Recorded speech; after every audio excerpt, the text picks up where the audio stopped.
I feel like we're famous. Yeah, we got a camera following us. Paparazzi.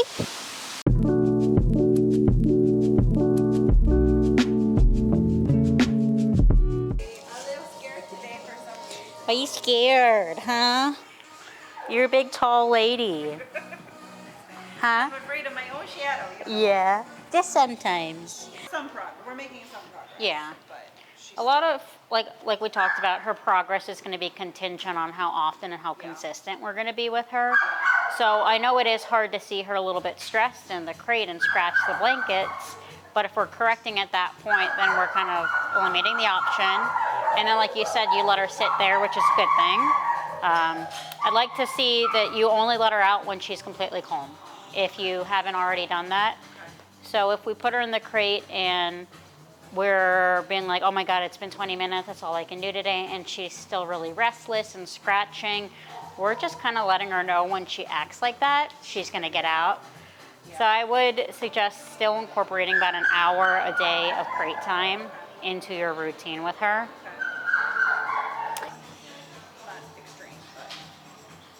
Yeah. progress is progress. Sure. Yeah, I mean, I'm definitely glad that you're seeing a little bit of progress, but let's start pushing her a little bit more.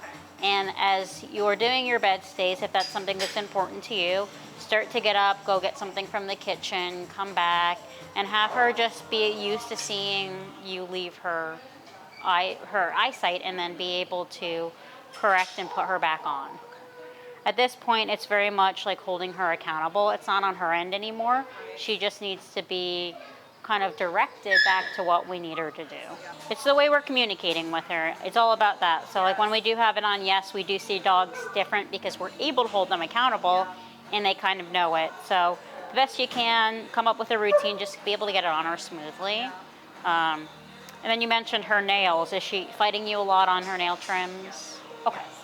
I usually have somebody help me, and they hold peanut butter on a spoon to distract her, and then she'll let me do it. So, Okay. I mean, at least I have a workaround. Yeah.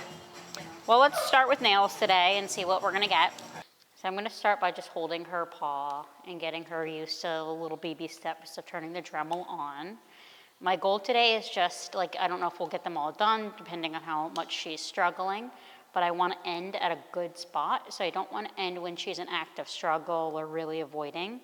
I want her to end in a place where she's pretty tolerant. Another good thing is just I put her on the bed, and I'm going to make the bed kind of our boundary here. Just get her comfortable with me first touching the paw and playing with the toes. Luckily, her nails actually look really good, so they're not too long. Because I'm ridiculous. She uses them. Well, she did when she was a puppy. She used them so much as her communication tool. Yeah. That I was like, we cannot have these long. And it was 2 weeks, and I got them done yesterday a little bit, so I got the tips off. Good job. I'm going to turn it on and just get her used to the sound. This one is a little wild.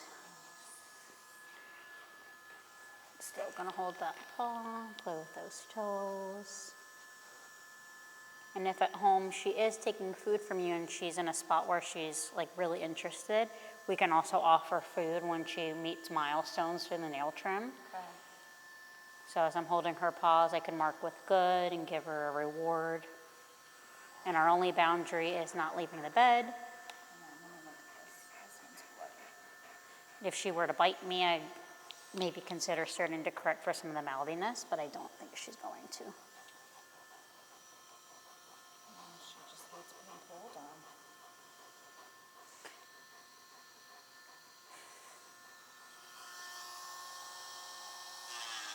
Good. Good job.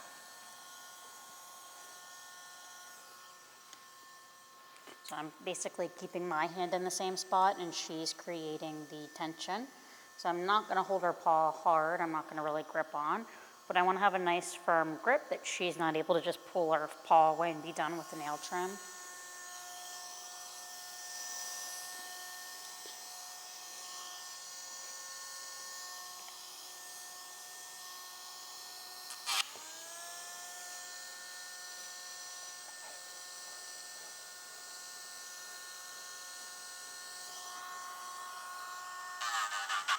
Good. Good job, Max.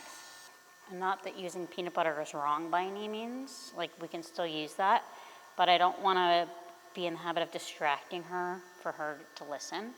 And like you said, like, I think even when we do use the peanut butter, we're still sounding like we're struggling a little bit at some point. Yes. And I want her just to learn to tolerate some things in life. And we know that we're not hurting her, and we know that we're not causing her harm. Right. Just something she has to start to tolerate.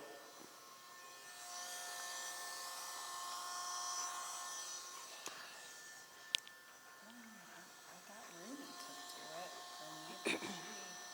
And you can do that same thing with her. Like, we're going to get her to go through it, but we have to be able to work on it. As a human, like, you can be like, all right, we're going to do your nails, and it's not going to hurt, and you're going to get a reward after it. But with a dog, we don't have that same communication system where we can talk them through it. So it's just kind of our actions is what's going to set the tone. You've had your nails done so many times, you know it don't hurt. She's so silly. Good. Good job. Good girl.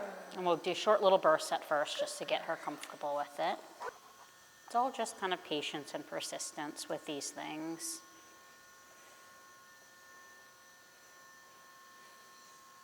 Look at those big feet. They're as big as my hand. Your feet are huge. Why is it? Because of what?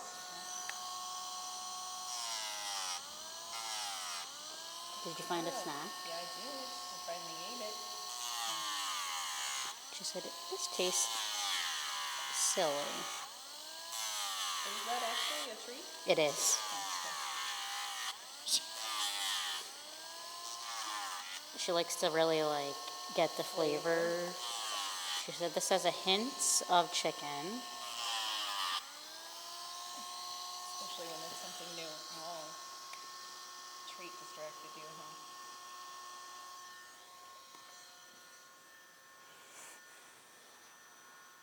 So again, when she's starting to be an active struggle, I'm just going to put the Dremel down. I'm still holding the paw, but I'm going to allow her to kind of work through this and settle back down, so I'm not like working with a moving target here. Okay.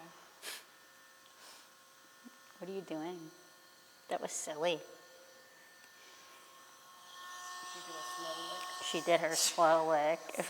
It was really slow. She does that sometimes. It's so weird.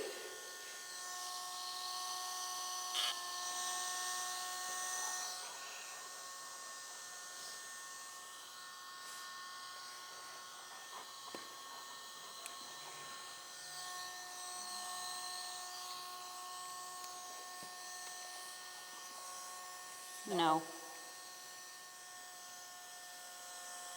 A lot of this is just like, a lot of her behaviors, I think, in general, are just like, I don't want to use the word like bratty, but it's just like puppy behaviors where she's like, I don't want to.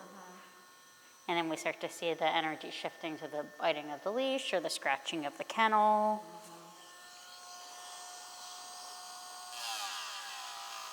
Good.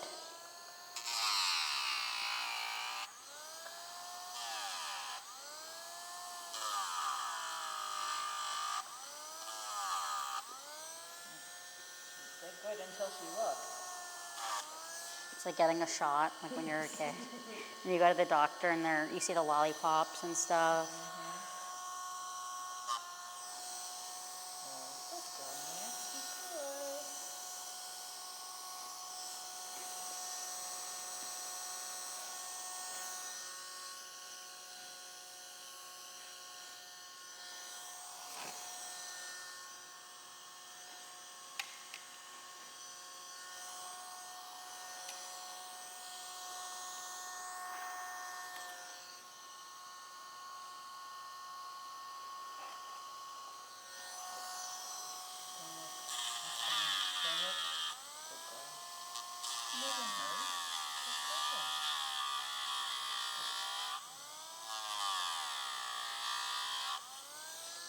Good. Good.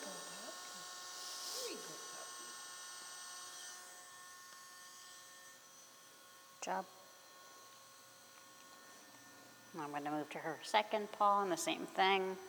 A lot of patience here. I'm not going to start working if she's in active struggle, pulling her paw away, but we just want to calmly work her through it.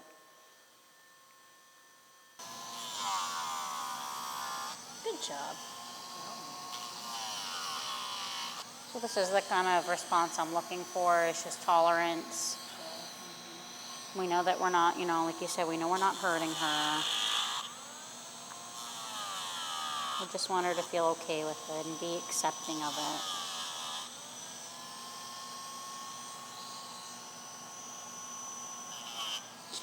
Remember, every time you look, you get scared of it? Do you remember that? Yeah. She said, it's gonna touch me.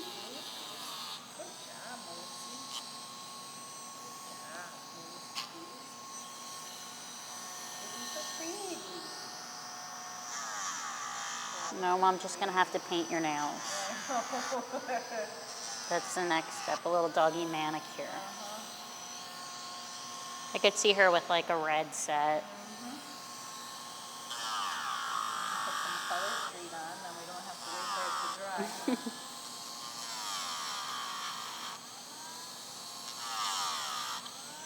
Good job. Now we're gonna move to the back feet. You're just so good for the front feet. Good job. And her nails are in very, very good shape. Like, they're not too long. I can tell you definitely work on it.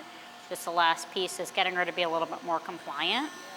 And I think the bed is a good way to stabilize her so she's not taking off, running away.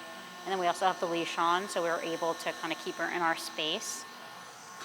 And I won't use the e-collar unless she were to get off the bed, or if she were to really intensely like climb me, put her paws on me, bite me. Good. So this is a good ending point because she's no longer an active struggle. She's not pulling her paw away. She's not freaking out. And we want to end in a spot that's going to be good for her mindset, to be like, that didn't kill me. Good job, Maxine. Good job. Oh, yeah. Yeah. She's pretty good.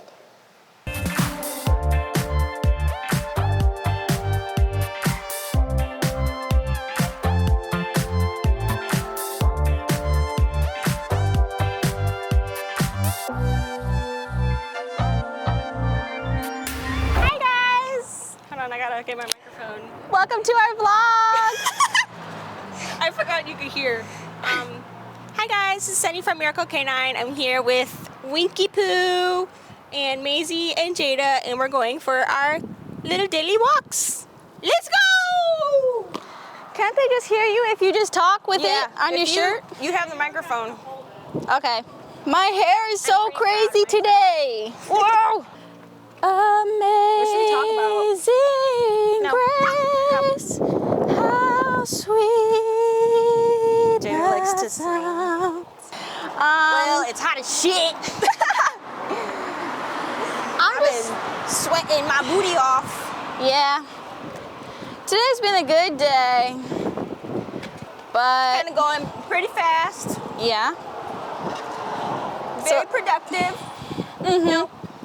Come. We just waved to someone that we thought was Bridget, and it wasn't Bridget. It's very I thought it was awkward. her because it was her car, Sit. and then I saw her car parked, and I was like, oh. Yeah, pretty awkward. Come.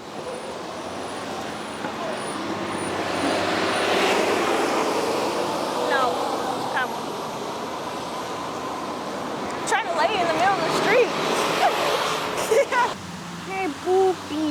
Oh, we should eat those clovers. We were eating clovers earlier. Come on, let's go find them. Probably Mason. gonna think we're freaking weird. So when we were younger, we used to get these little clovers. Come on, girl. And they have like a certain taste to them. Can't really pinpoint what it tastes like. These. Yeah, I don't know how to explain what they taste like, but they just taste so good. Oh, that's not a good one. Maisie, come. Sit. Look at this nice little girl. Good girl. being a nice little girl. I need to get a good one. Okay. One leaf for me. One leaf for you. I'll just... Cheers. Want to try one, Paige? I think I'm gonna spit it out. No. This is the life of Maisie, being sit. sisters. In case anyone didn't know, we are not twins. We are sisters, though. I want to jump in there. Yeah, look at that water.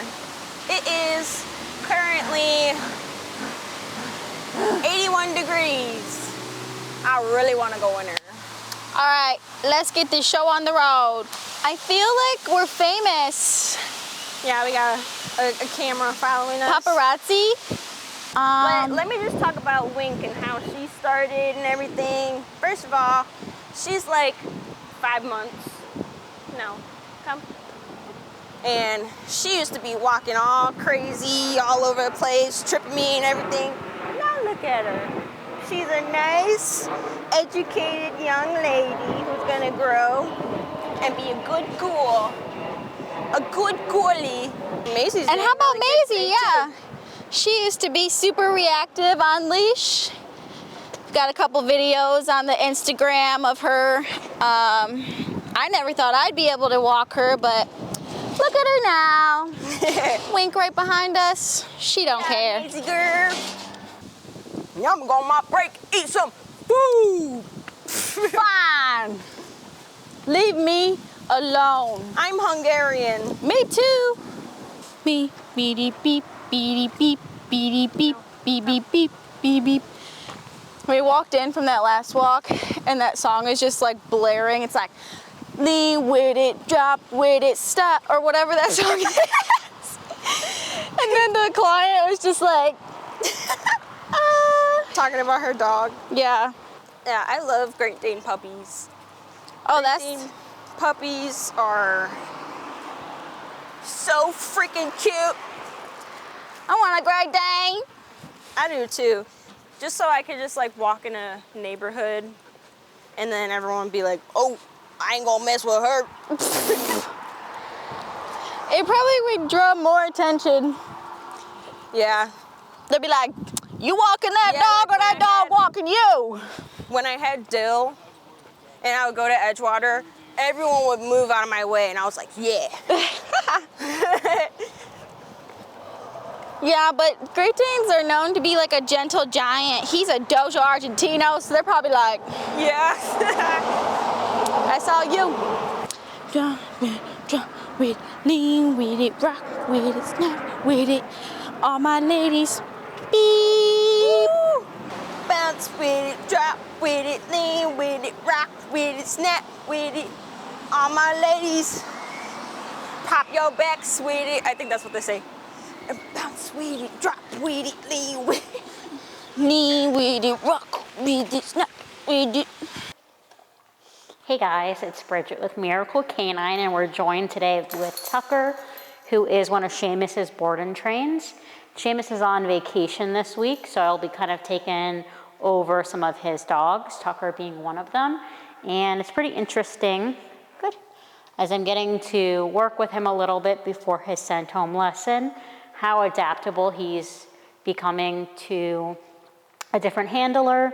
And I think a lot of that came from the good work Seamus put in before he left, getting this dog attuned to some of our commands and the way that we train.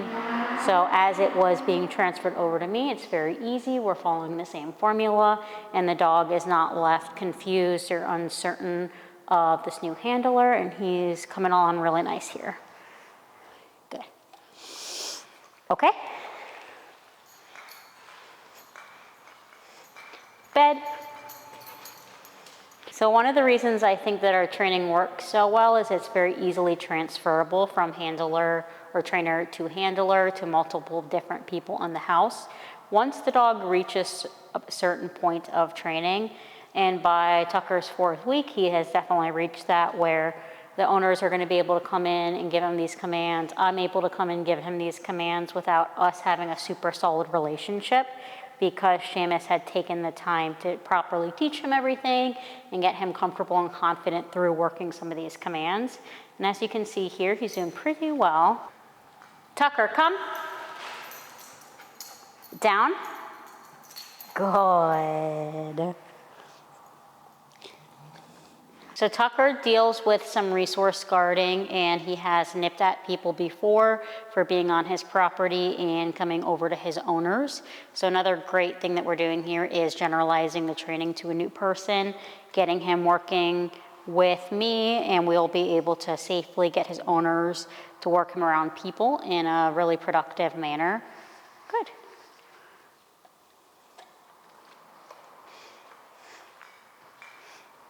Come.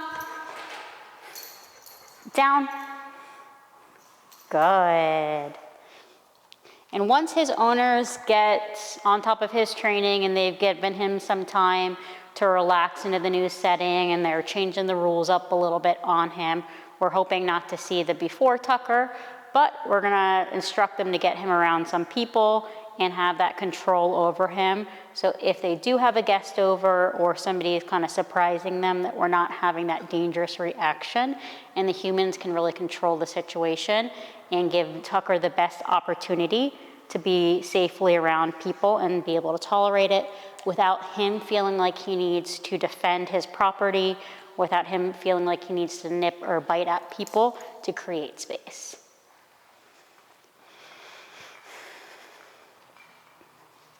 He's actually really cute.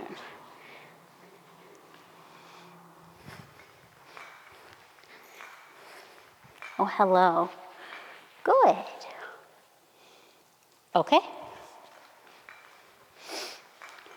Tucker, come. Good. Okay. Hi, buddy. Hi, buddy. Come. Good. Okay. Come.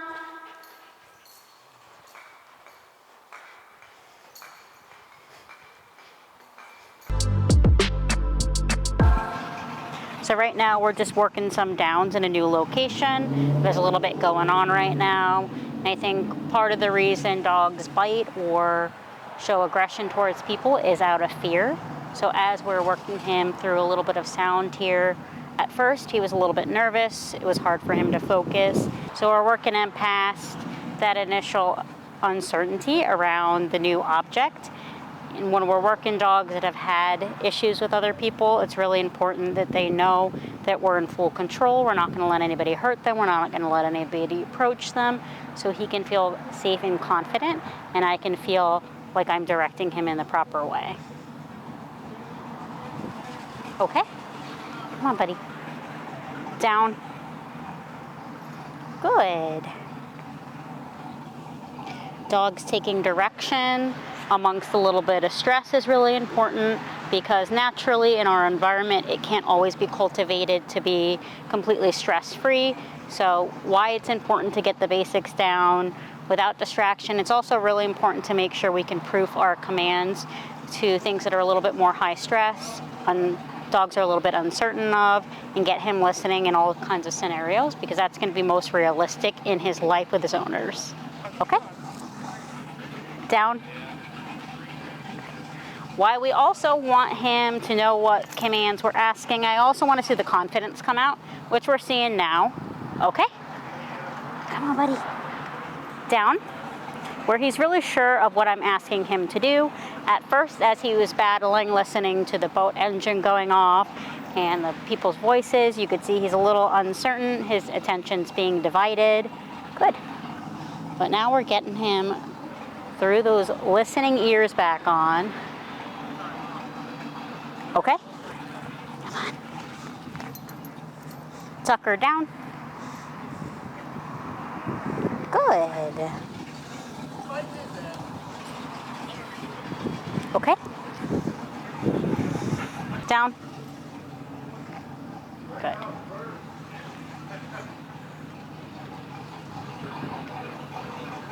Good job. Okay?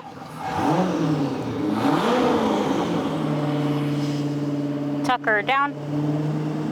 Good.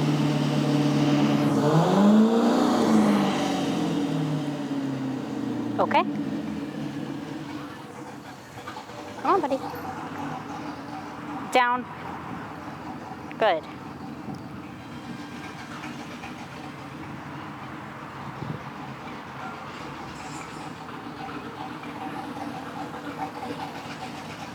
Good. Okay. Come on, buddy. Tucker down. Good.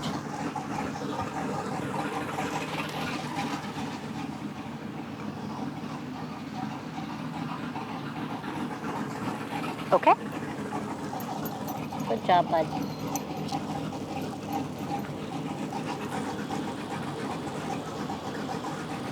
Good.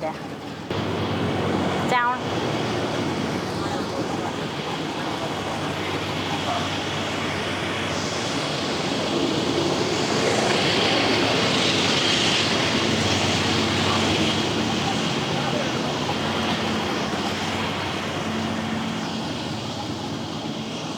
Good. Okay. Down.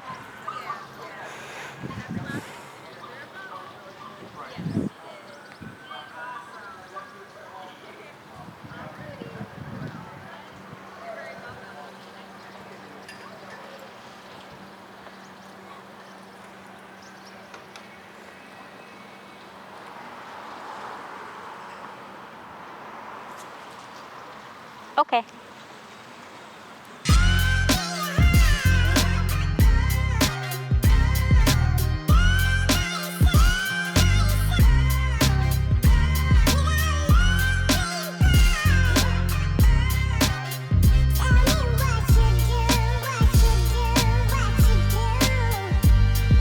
What's up, guys? It's me. I am here with Scout and Wink, and they are having a little bit of a social gathering. Scout goes home this week after being with us for about a month, working on some of his skills. One of the reasons he came to us is in the house, he has a really hard time reading the other dog's body language and is almost incessantly bothering the other dog, getting in the dog's space, and the owners don't really know how to handle that well. So they really wanted him to get some good socialization while he boarded with us. And he's done really, really well in social groups, playing with other dogs. And as we send him home, we'll definitely guide his owners through navigating when behaviors are inappropriate in a multi-dog household. In a multi-dog household, it's really important to be able to set the rules and boundaries with your dogs, because if they are going to assign the rules themselves, they're obviously going to pester each other, bother each other, play at inappropriate times, or even get into some fights. So they really need the humans to distinguish what is appropriate versus what is inappropriate. So while we do want to allow our dogs to play and have that social time, it's always okay to kind of put the dogs away for a little bit, have them chill out with a command, or start to correct some of the behaviors that may be inappropriate. So that would be incessant pestering that's one-sided. If Scout is going to bother the other dog in the house and the other dog's not into it, has given several warning signs, then we could step in and help Scout understand that those behaviors are inappropriate by giving him a correction and then diverting some of his behavior. I never want the dogs to feel like they're competing over the same resource, whether that's food, toys, or affection.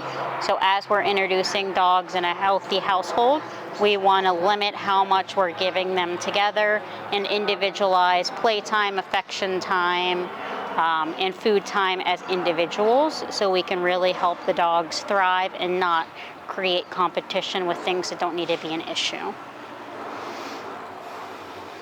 Hi guys, we are back today with a little snippet we thought we'd go over. I got a message today from a client that I thought was really interesting, and I thought we could read through it together and then kind of touch on my response and then add in a few other factors.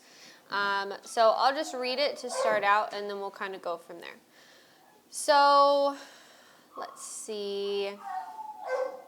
Okay, so she says, wanted to mention an area that we're struggling with currently. I'm assuming it's fear, but she has really bad distractions in our yard. Even if it seems like nothing is there, she immediately walks outside and does this huff and puff thing with a growl. If someone is walking by with a dog, she'll low growl and her hair stands up. She won't go to the bathroom or anything until they're completely out of sight. Every once in a while, she'll let out a bark. And I'll correct her, but the level doesn't really even seem to affect her. She's never lunged or ran towards the street. She gets so fear-driven that it completely stops all normal functioning. Other than that, she's perfect on walks, even passing people and dogs when we're out and about. We had one dog lunge at us, which the owner quickly grabbed and intervened. Luna just simply backed away and barked. She has a fear of garbage cans, big trucks that drive by occasionally. She says bed stays are fine, waiting until released to go outdoors, walks on leash great, listens to all of her other commands, crate, sit, bed. And she says she's also fine with wild animals in our yard. She got startled by a rabbit once and went towards it, so I corrected her, and then she never did it again. And the one important note is the breed of the dog. I would say the biggest note and thing to consider is the breed. My first response was how very Presa Canario of her. So she's a Presa, and I think before we touch on my responses to this and some things that we're going to implement that can improve it and work on it, it is important to note that pretty much everything in here is very inherent to just their breed standard. So I thought it could be kind of fun to, and I don't necessarily think, I've met this dog many times.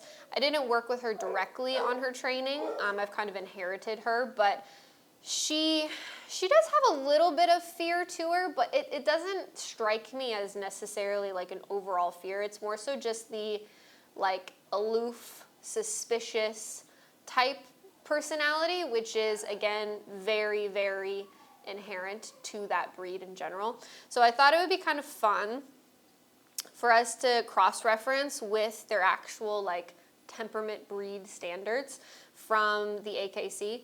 And so you look in here, and let's see, we'll pull up the full breed standard. Here we go. Calm appearance, attentive expression, especially suited to guarding, balanced temperament and very self-confident, low and deep bark, obedient and docile with family members, very devoted to their master, but can be suspicious of strangers, confident attitude, noble, and a little distance. When alert, the stance is firm with a vigilant attitude. So, and in some of their traits listed elsewhere, it says things like suspicious, confident, dominant, defensive, things like that. And so what's important to note here is that all of the things that she's doing in their yard, how she kind of talks about the dichotomy of when they're out and about, she's totally fine. She doesn't really behave that way. And then when she's in their property, she's a lot different. These dogs are very different from like your traditional herding breeds that you would see with like shepherds. And those dogs, when they get defensive, they're real flashy about it. They're putting on a big show. They're like lunging and barking and doing all this nonsense because their drive is they see something and they want to go get it because they have kind of that chasing instinct. Defensive guardian breeds are basically like, if you stay over there, we're good, but as soon as you cross that line and come over here, then we're going to have a problem. So they're not going to go out of their way necessarily to go initiate conflict, but they will finish the job if you cross whatever their boundary is. So what she's describing as far as her behaviors and everything about how if somebody is there, if a dog is passing by, if anything, she will not go to the bathroom, pay attention to anything else, whatever, until she sees that they're gone. That is just her thousands and thousands of years of biology doing exactly what it was meant to do. And again, I'm not saying that this isn't something that you should learn how to control and work on and be able to interrupt if you need it. So I gave her a couple exercises of basically starting to work on some engagement drills where starting to create a different association with being in the yard, where doing a little more training out there, working more with food. If the dog is play motivated, doing a little bit of that. And so we'll be able to dive a little bit more into those things. But I did talk with her about how there will always be a piece of the dog that is naturally going to be inclined to that, because that is such a genetically driven behavior that the dog has in place. So I just thought that was very, very interesting and kind of fun to talk about, because if this had been, say, a golden retriever, then I would have probably approached this completely differently, because that's not inherent in the breed expectations for a golden retriever. But because it's a Presa Canario, you have to kind of take that into account. I think ultimately, when it comes down to it, a dog is a dog is a dog. Yes, they can all learn the same things, and they can be held to certain standards, I would say, across the board. But to ignore breed characteristics altogether, I think, is very naive and will get you into trouble in the long run, because there's just no denying that you take a Presa Canario or a golden retriever and they are drastically different beings meant for completely different things. And so you kind of have to look at them as the individuals that they are and cater your training plan. And if you have an exotic breed like a Presa Canario or even Corsos, or they're getting a little more popular, but I would say they're still more exotic in the fact that there's very few and far between trainers who actually know how to deal with them properly. If you have an exotic breed, it is really important that when you're looking into training, you're finding somebody who has worked with those dogs, or at least has, because we all have to start somewhere, I get it. You at least have to have some basic knowledge of the breed and kind of what their traits are, so that you can help these people.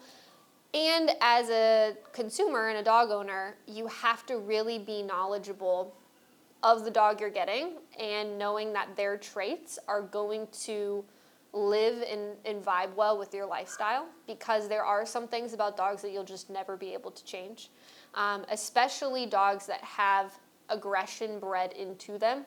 And again, aggression is a big buzzword, but that doesn't mean the dog is like a Cujo out here.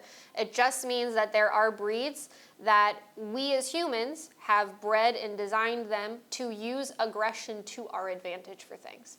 Livestock guardian dogs, guard dog breeds, herding breeds, all of those dogs, their drive to do those behaviors and perform those tasks are because we have honed certain pieces of aggression in them. And so if you aren't really careful with those, they can spiral and get out of control very quickly.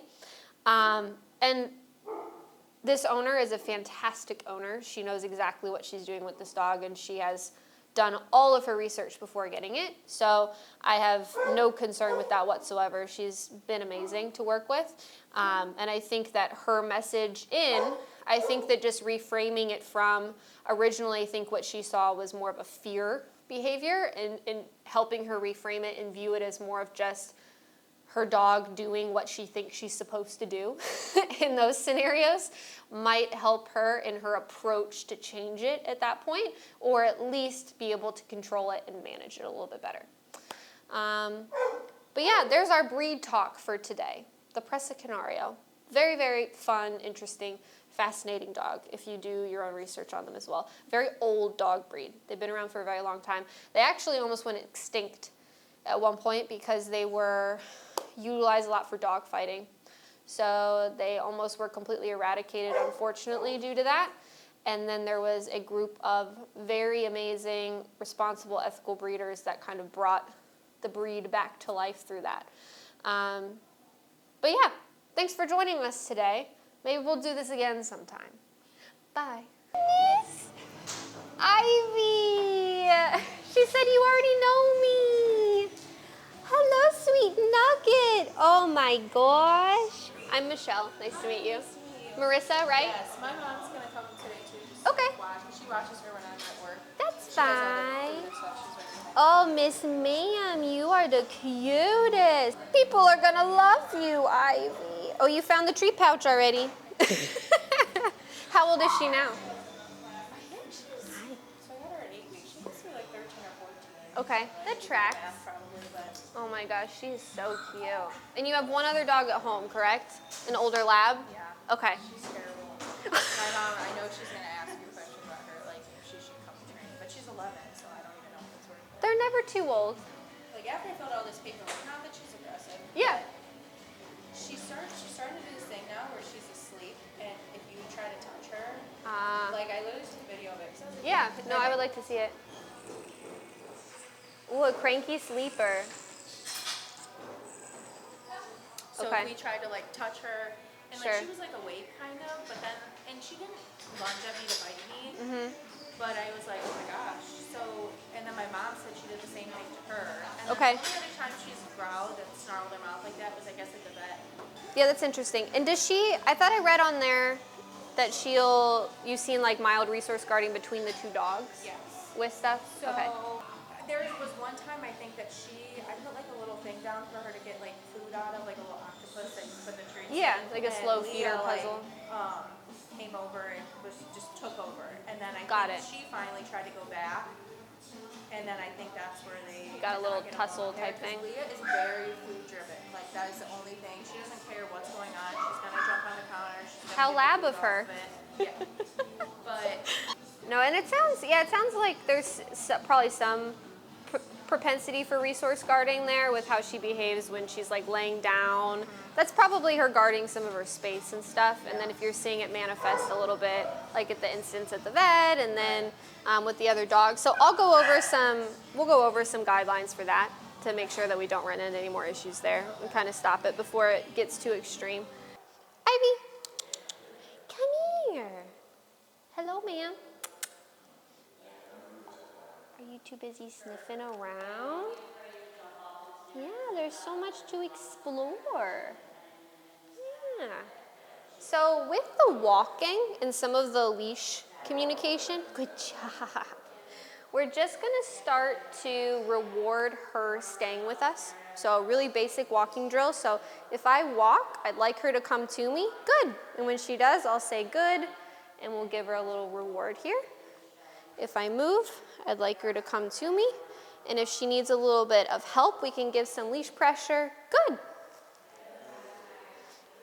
And what this is going to do is it's going to start to teach her to yield to pressure from the leash instead of fight against it. I find this drill works best if you're facing the dog and using that connection that you can create that way, rather than turning your back on them. Good. Kind of think of it like a conversation. If I'm talking to her and I do this, it's going to be really hard for her to maintain that connection. Good. We've noticed a big change in like the last few weeks. Like Yeah. initially when we tried to take her out, she would walk, flop, walk. I mean, just in the last couple of days we tried it again. Sure. And she's done amazing. Well, and yesterday I brought a whole bag of treats. And Yeah. I just like even if she was Good. just for a couple of seconds walking next to me, I Sure. would give her one. Like, Yeah, no, that's great. Especially at her age, using food a lot is totally fine. I'll kind of show you how to structure using it so that it's definitely more of, you can use it to the best of its ability as a reward and not necessarily like a bribe or a lure or anything like that. Oh, well, you gotta chew those. Good. Very, very nice.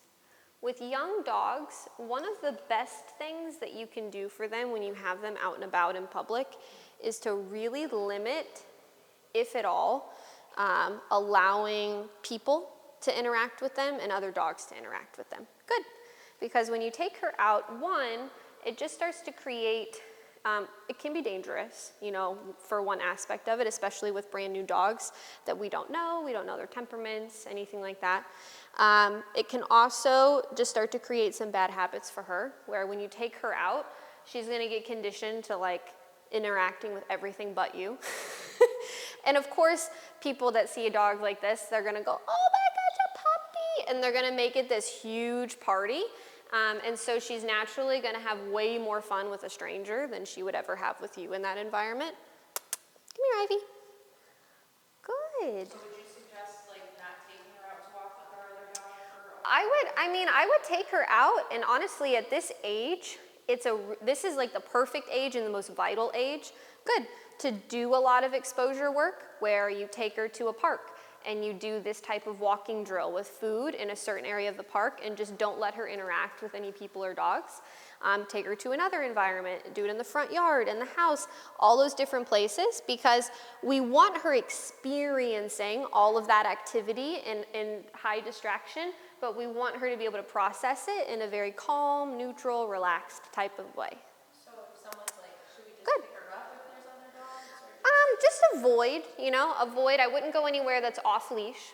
And obviously some people still take their dogs off leash in environments where they shouldn't. And so in that way, just kind of avoid those areas, stay off to the side and stuff like that. If somebody's like, hey, can our dog say hi? Can I pet your dog? Just say, no, thank you. We're training right now. we do have some idiots in our neighborhood that keep their dogs Good. off leash in their yard, but I've been rushed. Yep. Yeah, that's really frustrating.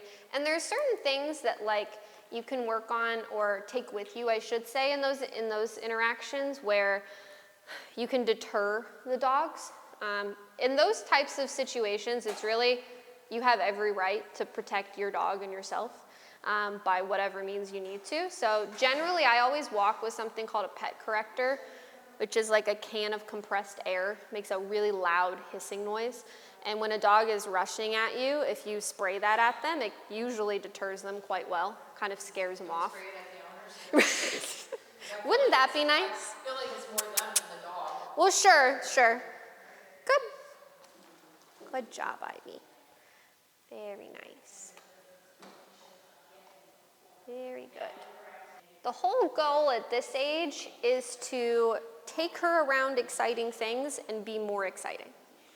So that way she's like, I like hanging out with you the best. This is a lot of fun. Ivy, good job. That's a good girl. Good. Yeah, trust me. Come here. Emergency visits. Ivy, you want to come up here? Oh, very nice. So I flipped this over just so that it's a little less intimidating with it being so tall, and also because as she's growing and developing, you want to avoid her jumping off of things that are taller than her height because of her joints and everything while her growth plates are coming together. Ivy. I think she kind of Come knows here. that because she was trying to jump off something yesterday and she didn't do it. Is she peeing? Yeah. No, she's just sitting. Come here, girl. Oh, look at this. Very nice. Good job. Yeah, good job.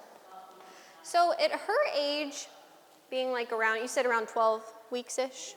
April 18th, she was born. Okay.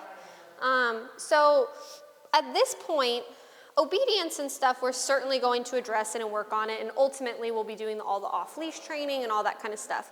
But these first couple weeks are really going to be about creating a really good, stable, neutral, social temperament, So it's more about creating environments where we can build her confidence, expose her to things, teach her how we would like her to respond. Good job. Work on her social skills, and also address some of those behavioral things you're starting to see with the resource guarding and stuff. So we can chat about it a little bit. So in that video, she was awake at that point. Was she sleeping and then you woke her up and then she started doing that? Ready to go upstairs to go in her crib. Did you see a bug? And she did Good. that yesterday afternoon too when I woke her up. She was napping and I needed to put her in the cage and she kind of started growling at me. So this is the age where she's really forming what can I get away with? Yeah. And obviously those behaviors are mild because she's a puppy and she's figuring everything out and she doesn't really know what she's doing. But as she gets older, if that isn't looked at as a big red flag of that could escalate into aggressive behaviors as she gets older, then it will gradually turn into that and you'll have some problems. Well, I told her about these things with Leo. We didn't Good. know if she'd been Yeah. So we'll start there. As far as like dog to dog, okay, in the same household. So I have 3 dogs. Most I've had is 4. Come on. And my rule when I have multiple dogs living in the same house is that if one of them has something, the other one is not allowed to go anywhere near it. So if she has something, Leah's not allowed to get at it, and vice versa. And that's just going to teach just mutual respect. I don't believe in like a hierarchy thing of like the adult dog should be able to take whatever they want from the puppy. It doesn't work like that. So there's just a mutual respect there. And that you can enforce by, again, if Leah's going over there, it's your job to intervene and make sure that she doesn't. Or just separate them completely. Even like, so like if she's eating and Leah's just like hovering, I wouldn't even allow that. Because there's no good intention behind that. You know what I mean? Exactly. Come here. Come here. Good job. They both definitely do their rounds on each other's bowls once they're done eating to make sure Yeah. that everything is right. And see, even behaviors like that I don't allow either. That's not your bowl, stay away from it. Yeah. I would just pick the bowls up or correct the dogs for doing that. Yeah. I would have her wear her leash all the time, even in the house. I did have it on her for a while. She bites it and carries around and chews on it. With stuff like that, you can do leash tugs to like correct that behavior. So if she is biting the leash, just grab it and say no and pop it so that it's a little startling and she'll let it go at that point. You can also use like a chain leash if the biting is really bad to deter it as well. Good job. And then you can also just use a leash that you don't care if it gets a little chewed up or ratty. You know what I mean? Obviously, make sure she's not ingesting it or eating it or anything. And then say she's gonna wander over to Leah's bowl, just grab her leash and tell her no and guide her away at this point. Her interactions are gonna be mainly about as much like intervening and helping guide her to better choices than it is like very upfront direct corrections at this point. Not to say that there aren't things that we would certainly correct for, but at this age, you can also pretty easily just meld a lot of the behaviors and avoid the bad ones that you don't want. And as she gets older, we can fine tune that. So that's how I would handle the dog to dog resource guarding stuff. When it comes to you guys, I would say, when she is resting or laying somewhere, there's actually, I'll backtrack. There's one other point I want to make. So at her age, you have a crate? You use a crate with her? Okay. How often would you say she's in her crate? At night, and then, which is like 10 or 11 till she wakes up like 6 a.m. Okay. But that is like one thing that I struggled with our other dog. I felt so guilty leaving her in there, like when Yeah. we go back to work, like I would have my dad come over and Yeah. take her out. Like I know they're not bad things, but Yeah. it's like I'm a psycho, like you know. Yeah, like mentally. Trying to get your toddler home.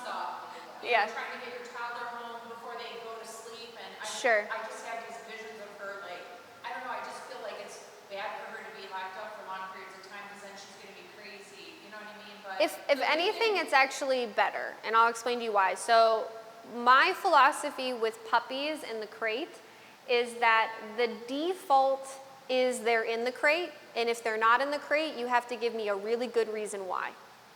So really good reasons why qualify as they're eating, they're going for a walk, we're doing training, they're playing with us, actively playing, we're playing together, or they're intentionally out of the crate because you're doing like, we're settling together and we're teaching you how to relax with the family while we watch a movie or a TV show or things like that.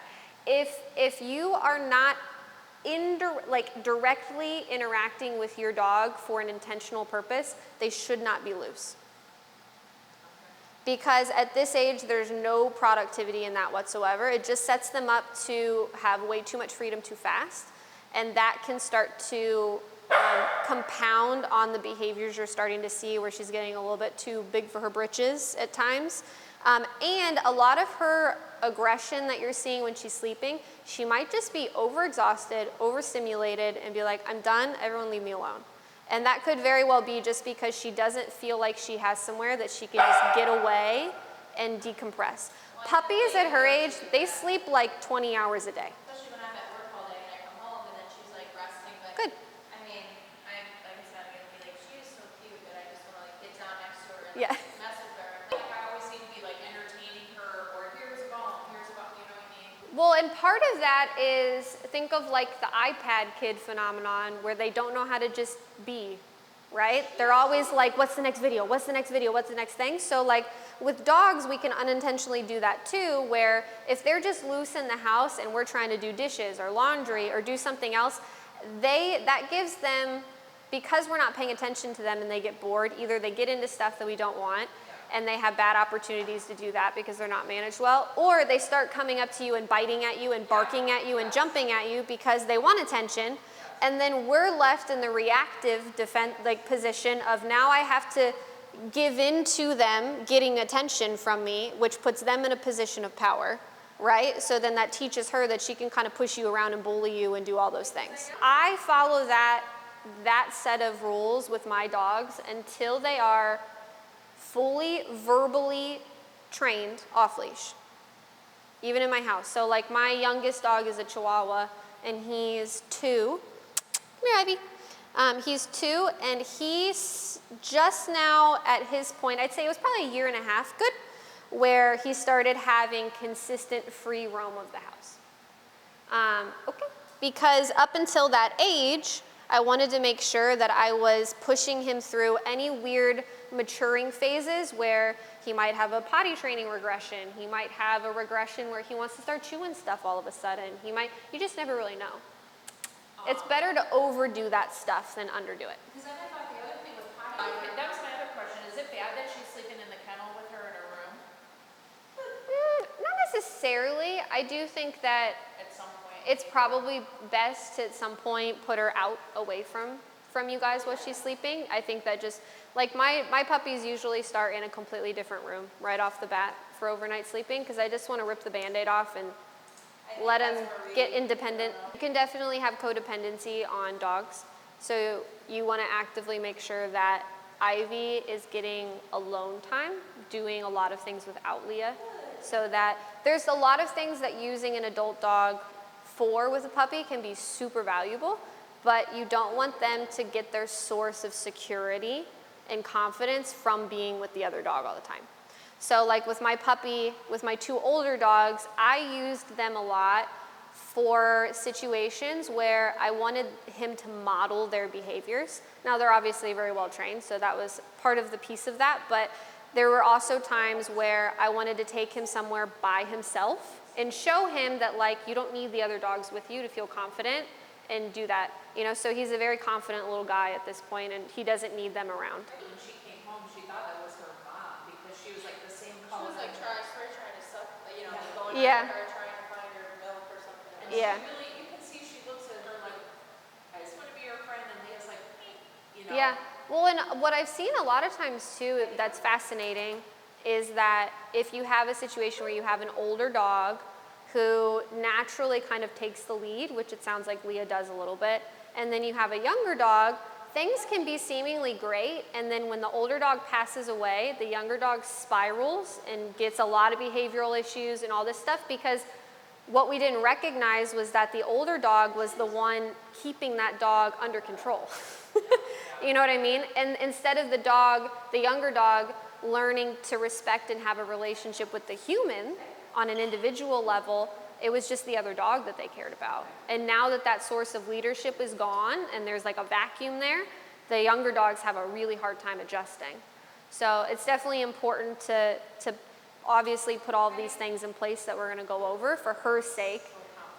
Yeah. Like I just wanted basic stuff because I don't have the brain cells for all this. It's not that complicated. I know, but I will make it very simple. I'm tired of getting bit. Like what can we do? What can I do? Like why? For her biting, Yeah. if you follow my crate rule, 90% of your biting is gonna be gone. Promise. Because I guarantee you the biting that's happening is because she's bored, you're not paying attention to her, and she wants attention.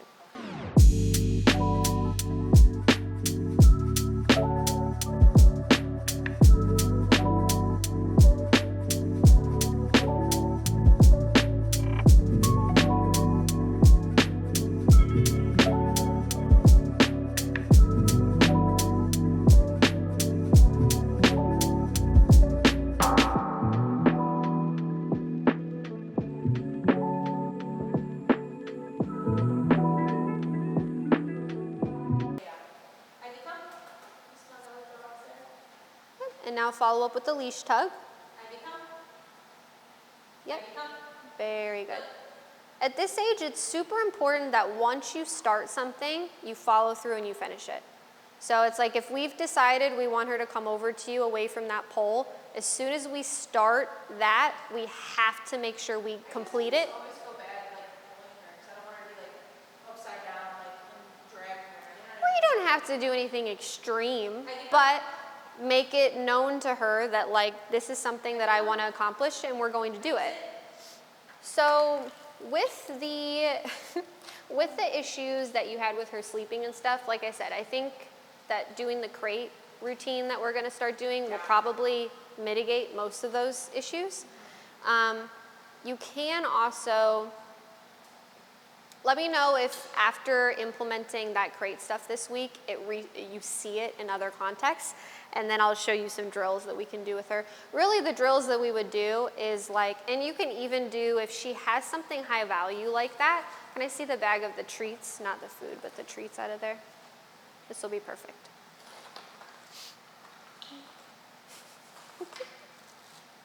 Awesome. So if I want to go over to her where she has something that's really good, I'm just going to come over here and I'm just going to drop another treat on the floor so that when she has something high value, anytime I approach, I also have something really good. So you want to avoid the dog thinking that every time you come up to them, you're going to take something away from them. That's going to exacerbate a lot of the resource stuff when they're puppies. Yes.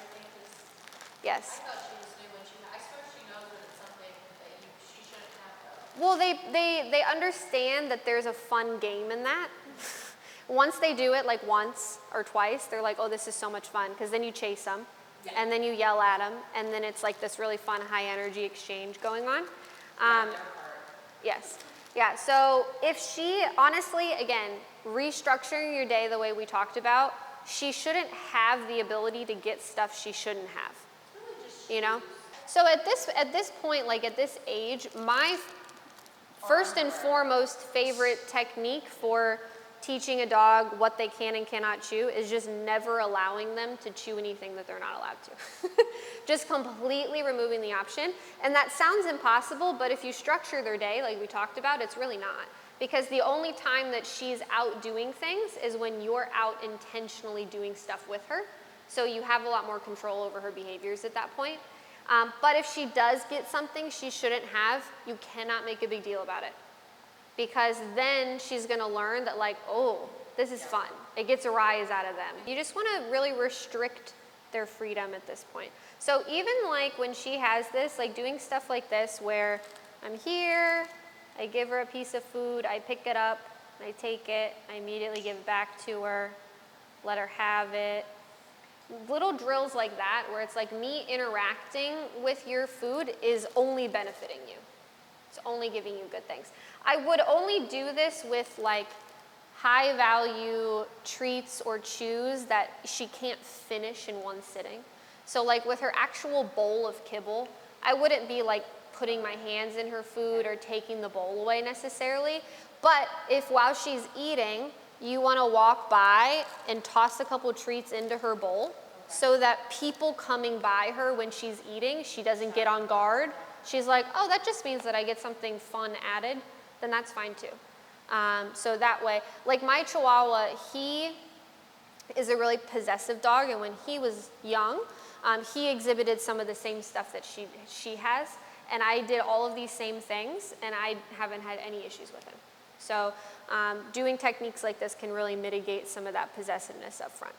For like jumping, when she's jumping, like what's the best motion to, like usually if she jumps on me after something, I tell her to sit, and she sits, but then that's really her. Yeah, I wouldn't do any obedience for jumping because so there's behaviors that we want to eradicate, which is like jumping, biting, begging, like stuff like that. And then there's behaviors that we want to like create and solicit from a dog, like obedience commands. And those two things work very independently of each other. So if I'm trying to just get rid of a behavior, I won't use obedience for that because she just needs to know that that behavior is wrong. So with a puppy at her age, good. With a puppy at her age with jumping, we're typically, if you just ignore it, if you can, that's a good option. If it escalates and it gets worse, just near. Don't like. She gets wild. I think a lot of it though is like in the morning when she lets her out, she stretches on her. It's not even like so much jumping. Like when I come home from work, what she does, she stretches on her like a cat. But like you said, it's the people coming over. Yeah, you need to have. And she peed because she was so excited. Yeah, So here's your options. Either you have people you can trust that you know if you tell them you have to ignore my dog and pay 0 attention to her when you come over, that's your option. Or if they do not listen, she's put in her kennel the whole time they're there and she's just not out. Because it's not worth shaping bad behaviors from her just to avoid hurting people's feelings. It's your dog. You know, if you are allowed and within your rights to dictate how people interact with your dog, especially on your own property. So either people respect that or the dog just isn't out. I mean, because like I said, when I have kids now, Good. like, I want her to be able to not jump and like on my grandma and stuff. Who Yes. just can't get around well. Like Yeah. I want her to come over and be jumping on her and barking at her and biting. Like, Yeah. Well, and the no interaction is more so to train her that when people come over, it's not a party. There's not a lot of high energy. No one is immediately paying attention to you when they walk in the door. You are an afterthought. Actually, it definitely relates people with a party because people Yes. feed her. People always go and get her a biscuit out of the, and Yes. she'll bark at them until she gets what she wants. So Yes. like, now she knows a bunch of people coming over, probably having a cookout, and then she's gonna Yes. be able to get food Good. off the counter. And, Yeah, so that's stuff where the no interaction is less about teaching her not to jump and more about the overall association of people coming over is calm, neutral. It has nothing to do with you type of thing. For nuisance behaviors, like we will directly correct for those down the line, but at this age, it's not necessary like right away at this point. So I'm doing some paw drills right now, as you can tell. And basically, any pulling, biting, anything like that, good. I'm just not letting go. And then when she calms down and she allows me to hang on to her foot and doesn't give me any fight over it, then I'll tell her good and I'll give her a treat. Most dogs, their issue with their nails and grooming and things is they hate feeling like they can't get away and being restrained. Good. So doing drills that mimic that is important. last week, and then whenever I talked to the guy on the phone, Yeah. said that it was okay to miss a week. Yeah, that's fine. It's not a big deal. Kayla, I know Kayla, our manager, she'll schedule your lessons and stuff today before the day. And I called back and she didn't answer, so I was like, we'll just have to do it. Yeah, no, we can do it today. So I mean, I think it'll be easier for the girls, just, you know, keep her in her cage and, you know what I mean? And then they can Is kind it of. true, like, whenever she's in her crate and you come home, like, you left her there, you're not at home, like, to not get her out right away and not Depends on how she's behaving. make a big deal out of it and be like, oh, Yeah, you should not make a big party when you get home either. So like when I come home, if my dogs, well, whether they're in their kennels because no one's home or whether my husband's home and they're out with him, it's like very low energy because I don't acknowledge them at all. I come in, I set my stuff down. Like they'll come up to the door and wag their tails and be like, oh, hey, you're back. But like they're not jumping, they're not barking, they're not pumped, they're not running around the house, grabbing toys, like, because I've never cultivated a relationship with them that it's like so exciting that I'm back. You know what I mean? Because that, by creating a party every time you come back and also creating a big, long, drawn out goodbye every time you leave adds a lot of value into you being there, and then they're left with this like emotional deficit when you're gone. Hey, do you want to see my talent? All right, I'll show you. Don't beg, Paige. Do you remember back in the day doing this?